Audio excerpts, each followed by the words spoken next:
ভাইরে আমার, আল্লাহ পাক ডেকে তার নিদর্শনগুলো দেখালেন কেন? মানুষকে সতর্ক করার জন্য।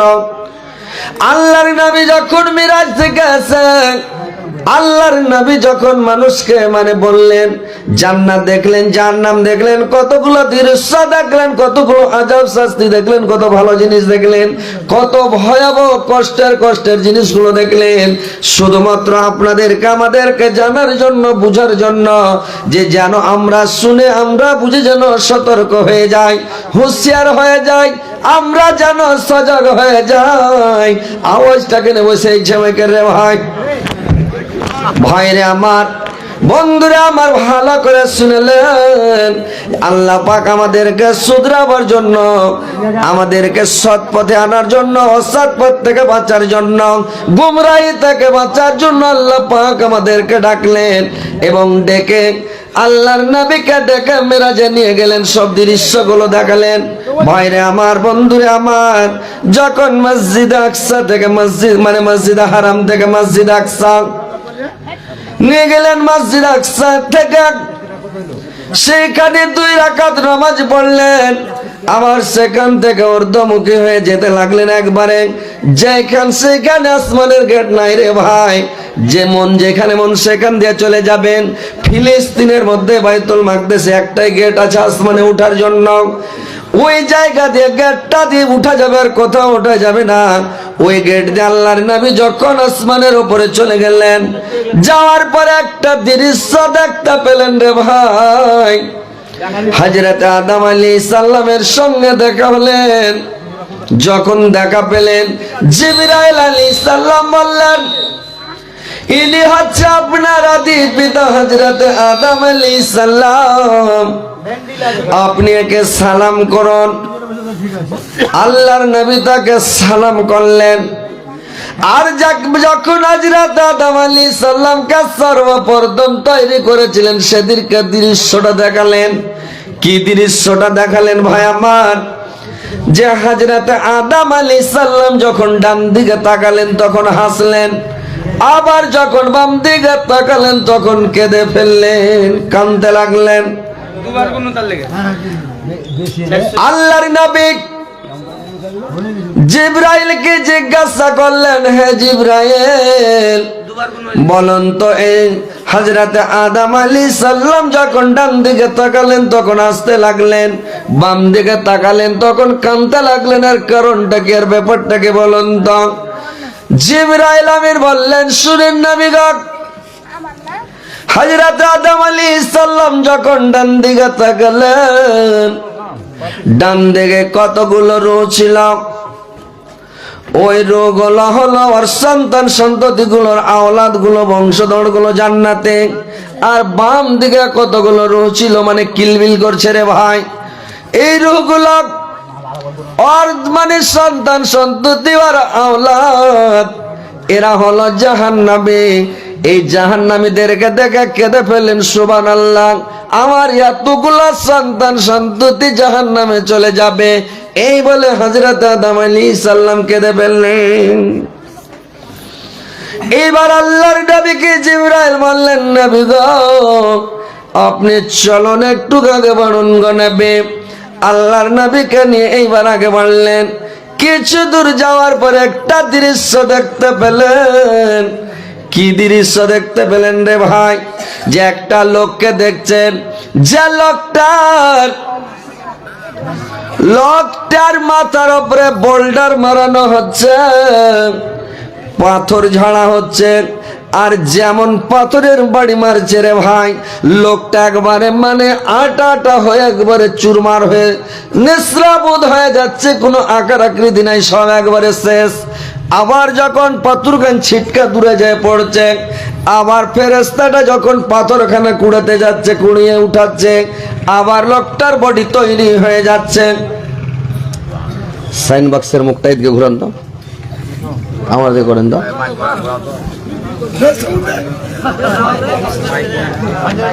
প্রত্যেক দিনের জালসা আওয়াজ ভালো না হলে, চিৎকার করলে গলাটা শেষ, তাহলে কি করবো বলেন?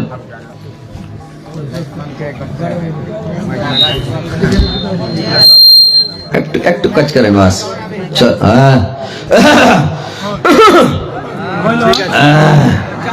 আচ্ছা দেখা যাক। এবার ভাই রে আমার একটু, হ্যাঁ এবার মানে ওরা মাইক চালাইছে কিনা, আর আমরা মাইকের সাথে সবসময় খেলা করছি।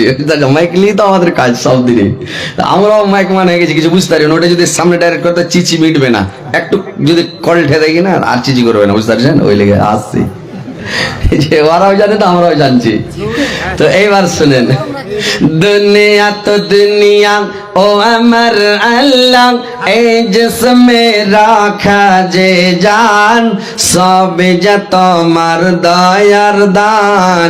দুনিয়া তো দুনিয়া মসানবেকে না দেখা দিয়ে বানিয়েছ তুমি কালিমুল্লাহ।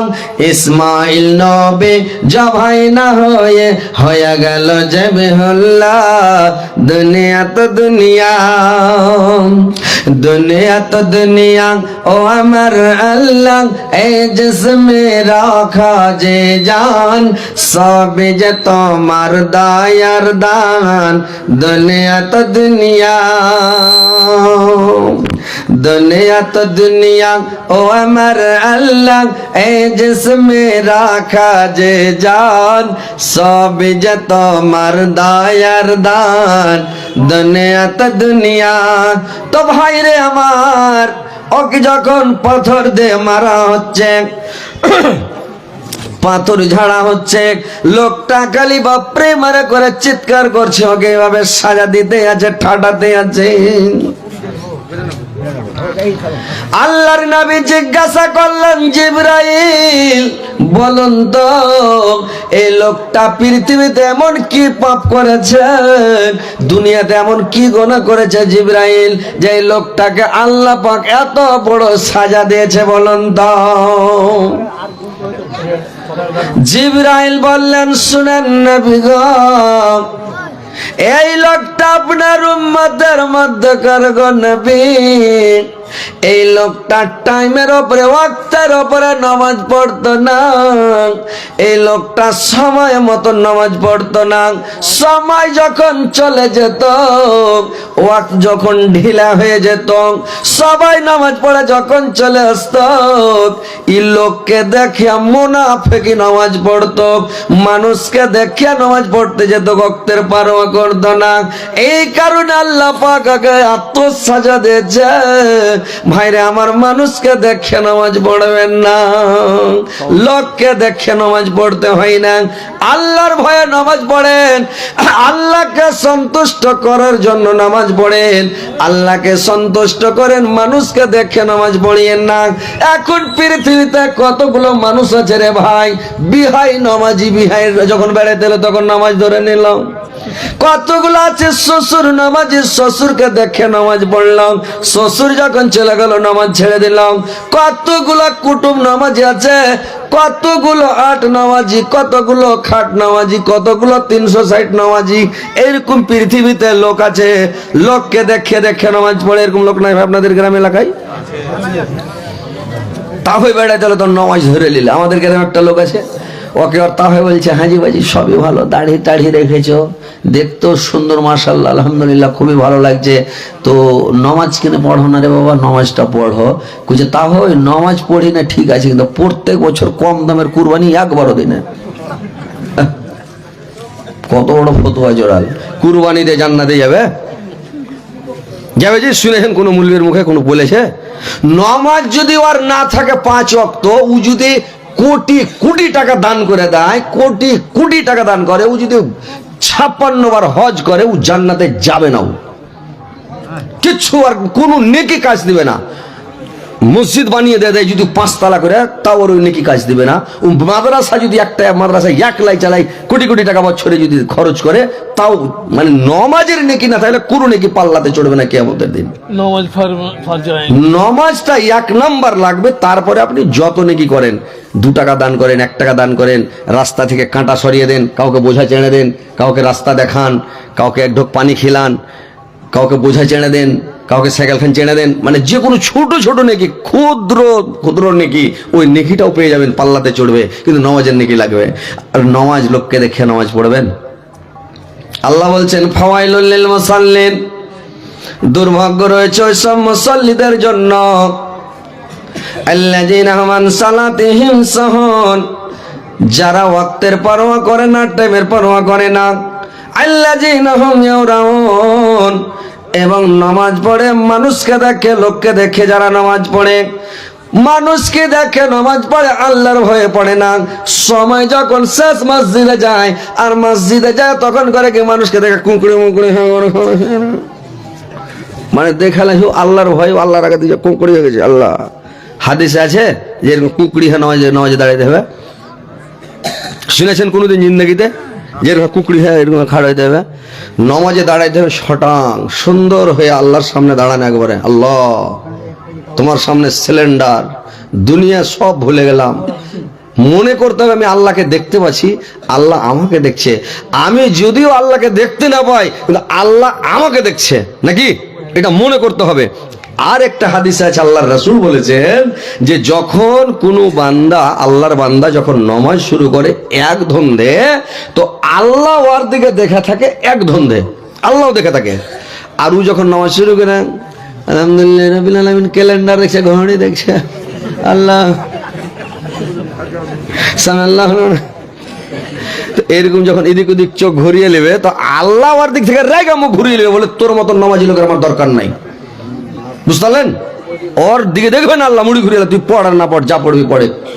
তো ওই লেগে নামাজ পড়ার সময় ছ্যাক ব্যাক করে দেখবেন না, ডাইন বাঁয়ে দেখবেন না, আর আকাশে তাকাবেন না, ওই ঘড়ি দেখবেন না, ক্যালেন্ডার দেখবেন না, দেওয়ালের দিকে দেখতে হয় না। আপনি শটাং হয়ে সুন্দরভাবে নামাজে দাঁড়ান, সিজদার জায়গাটাই দেখে থাকেন, একদম সুন্দরভাবে একদম শটাং হয়ে দাঁড়ান। বুঝলেন? ভালোভাবে নামাজ পড়তে হবে। আর ওই মানে বেদাতির মতন কাজ করতে হবে না। বেদাতিরা নামাজ শুরু করবে তো কি করবে জানেন? পরে মানে নামাজ শুরু করেছে, নামাজ তো পড়তে হবে, নামাজ পড়তে গিয়ে কি করেছে, যে নামাজটা যে শুরু করবে, তো নামাজটা যে শুরু করেছে তো মানে টুপি লাগবে, গতরে কাপড়, শার্ট, ফুল প্যান্ট, জামা প্যান্ট যদি থাকে তো থাকে, না থাকে তো নেই থাকে। তো এবার কি করবে, যখন নামাজ শুরু করবে তখন কি করবে জানেন? টুপি নাই তখন করেছে 5 খাপ তহমন উঠে মাথায় দিয়ে দেয়, মানে টুপি তো লাগবে ওকে। এরকম করে নামাজ পড়লে হবে? নামাজ পড়তে হবে যে তুমি ভালো পোশাক পরে মসজিদে যাও, সুন্দর কাপড় পরে যাও। কতগুলো মুসল্লি আছে গামছা গাইতে মসজিদে চলে যাচ্ছে নামাজ পড়তে, কতগুলো মুসল্লি আছে গাঞ্জি গাইতে মসজিদে চলে যাচ্ছে, কতগুলো মুসল্লি আছে ওড়না গাইতে মসজিদে চলে যাচ্ছে। নামাজ হবে? শ্বশুরের বাড়ি গাঞ্জি গাইতে যেতে পারবেন? কথা বলেন আপনারা, তাহলে কিন্তু ভালো লাগবে, করতে না ভালো লাগবে না। আমি ভাবো যে আপনারা আমার কথা বুঝতেই পারেন না। শ্বশুরের বাড়ি গাঞ্জি গাইতে আপনি যেতে পারবেন? বাড়িতে গামছা গাইতে যেতে পারবেন? ওড়না গাইতে যেতে পারবেন? পুরানা শার্ট যেটা কুচিমুচি হয়ে গেছে, ছিঁড়া শার্ট, ওটা গাইতে যেতে পারবেন? তাহলে আল্লাহর হক বেশি না আপনার শাশুড়ি শ্বশুরের হক বেশি বলেন তো? তাহলে আল্লাহর সামনে আপনি মসজিদে গেছেন ছিঁড়া শার্ট গাইতে, গাঞ্জি গাইতে, তোমন গাইতে চলে যাচ্ছেন নামাজ পড়তে, আর আল্লাহর মানে শ্বশুরের বাড়ি লইয়া পাঞ্জাবি শার্ট বের করে, বাক্সা থেকে বের করে, সাইজা কুজা বডি স্প্রে করে, একদম সেন্ট প্যান্ট ফেয়ার লাভলি দিয়ে একবারে সাইজা কুজে যাইছেন যে তাড়াতাড়ি মুরগা ধরে, ডিম সিজে টিফিনটা হ্যান্ডা করে দেয়, খাবো নাকি?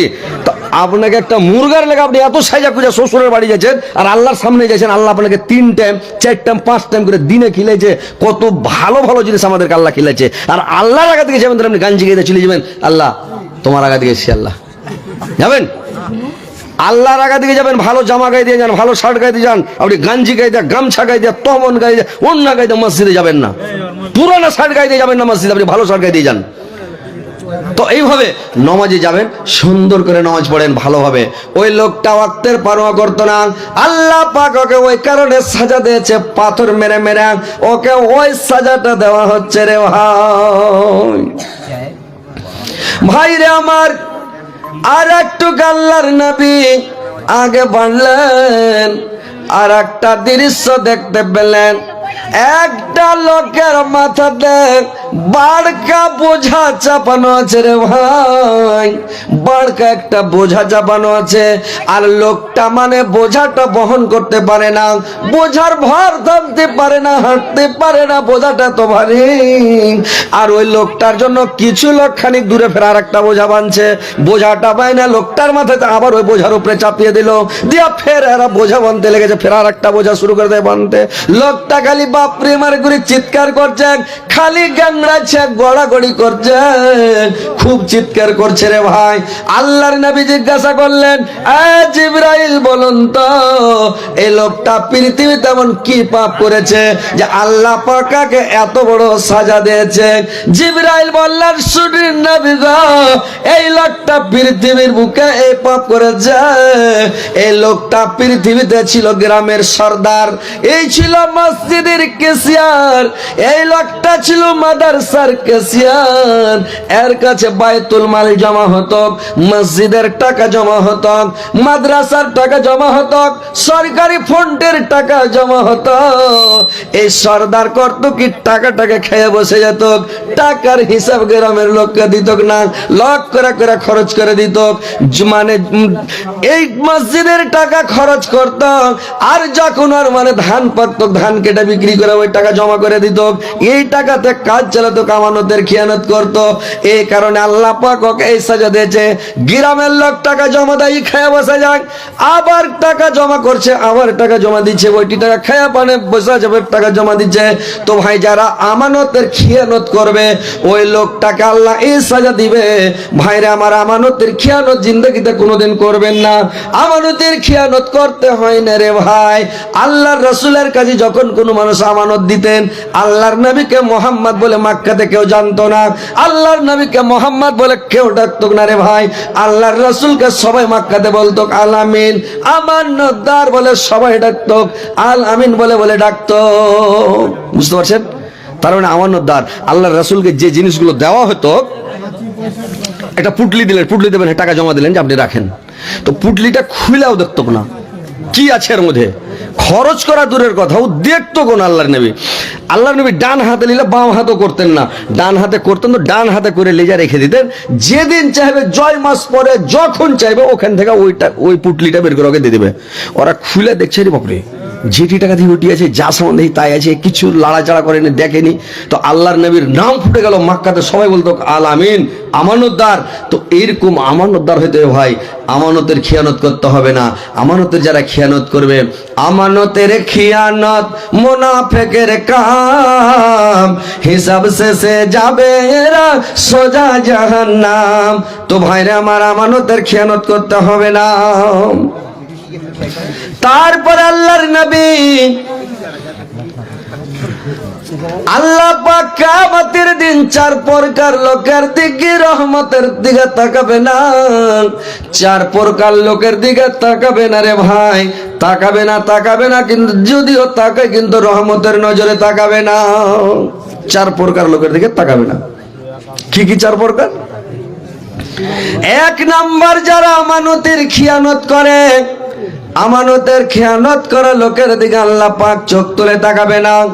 দুই নাম্বার, ওই লোকটার দিকে কিয়ামতের দিন আল্লাহ পাক চোখ তুলে তাকাবে না, যে লোকটা বিচার সালিশ করে বেড়ায় আর ঘুষ খেয়ে নাইকে অন্যায় করে, অন্যায়কে নাই করে, আর যার দোষ তার মানে ওকে নির্দোষী করে দেয়, আর নির্দোষী লোকটার ঘাড়ে দোষ চেপে দেয় টাকা খেয়ে, ঘুষ খেয়ে। তো যারা ঘুষ খাবে রে ভাই, ওই লোকটার দিকে আল্লাহ কিয়ামতের দিন চোখ তুলে তাকাবে না। আল্লাহর নবী একটু আগে বেড়ে একটা দৃশ্য দেখতে পেলেন, একটা লোকের চার হাত পাকে টনটরে করে জিঞ্জিরা বাইনা জাহান্নামের তলাতে ফেলে রেখেছে। লোকটা গুনে পুড়ছে রে ভাই, আর মুখের ভরে জাহান্নামে পড়ে আছে। লোকটা উঠার চেষ্টা করছে, যেমন খানি কুটছে, সটাঙাতে পারে না, মুখের ভরে আছাড় খেয়ে পড়ে যাচ্ছে, ঠোঁট মুখ কেটে যাচ্ছে। লোকটা বাপরে মারে করে চিৎকার করছে। আল্লাহর নবী জিজ্ঞাসা করলেন, জিবরাইল, এই লোকটা কি পাপ করেছে পৃথিবীতে যে আল্লাহ একে এত সাজা দিয়েছে, মানে 4 হাত পাকে জিঞ্জির দিয়ে টনটনে করে 4 দিকে বেঁধে রেখেছে, লোকটা খাড়ো হইতে পারে না, দাঁড়াইতে পারে না, টাঙাতে পারে না, কি পাপ করেছে বলুন তো? জিবরাইল বললেন, শুনেন নবী গো, এই লোকটা পৃথিবীর বুকে বিচার করত কিন্তু ঘুষ খেত। এটা হচ্ছে গ্রামের মডেল, এই গ্রামের মডেল ঘুষ খেয়ে বিচার করত, এই কারণে আল্লাহ একে এই সাজা দিয়েছে, ঘুষ খেতে হয় না রে ভাই।